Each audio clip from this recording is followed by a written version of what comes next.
Welcome everyone to the second of our buyers updates for 2023. This update will go into some detail and explain to you what we've been doing during the month of February. We did have a little bit of wet weather in that second week of February where out Bayside here it came down pretty hard, but the site team managed to re-divert activities while we got rid of the water. Everything's on program and we're really happy with where we're at. This month has effectively seen the changeover from the completion of the civil works that GCE conducted for us, and then we've picked up the ball now. We've got our full site team here now with Neville Dugan, who was on another project at Stones Corner.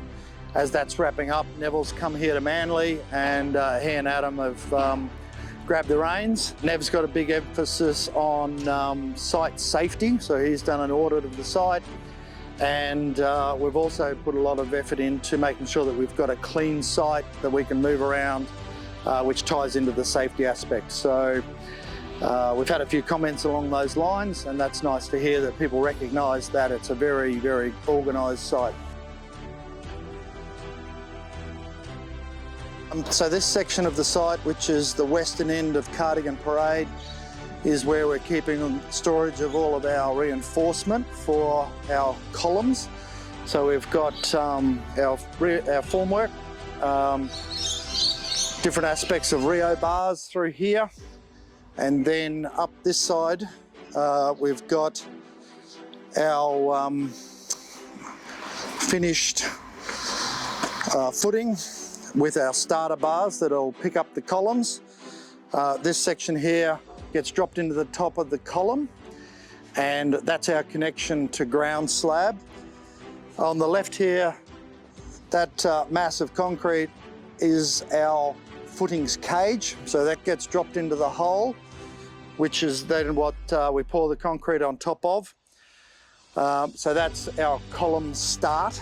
And at this stage of the game, we've got 20 out of 30 of our columns footings done on site.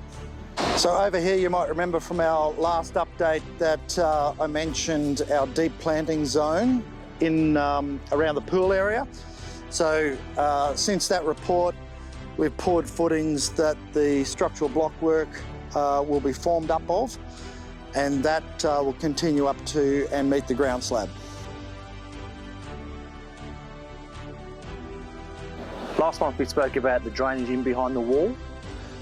This month we focus on connecting that drainage into the stormwater pipes, and you can see here that the pipes are coming out the ground. Obviously the mega flow drainage connects into the pipe and goes around the perimeter of the site, so that's all in on the southern section of the site. So you can see the southern part of the site has got this 300mm thick drainage layer. Basically all of the stormwater drainage that's below the basement slab has then got another drainage layer underneath the slab as well to pick up any extra groundwater. And the stormwater from this drainage layer will end up eventually over to the tank. You can see it covers pretty much the whole southern section. This one's ready for concrete.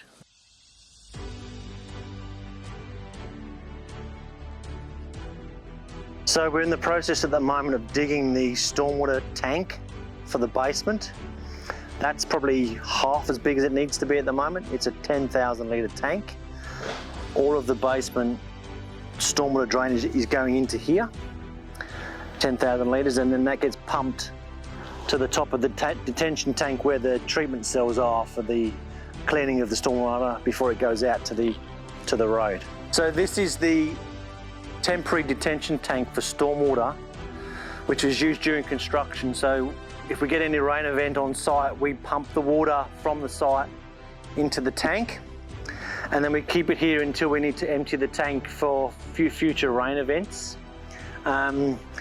We treat the water in the tank before we pump it out clean into the stormwater drains on the street. So that's it for this month's construction update.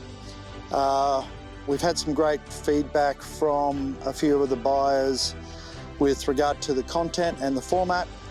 We're really enjoying bringing it to you in this video format, so we'll keep doing that, and hopefully you're getting as much out of it as we enjoy bringing it to you.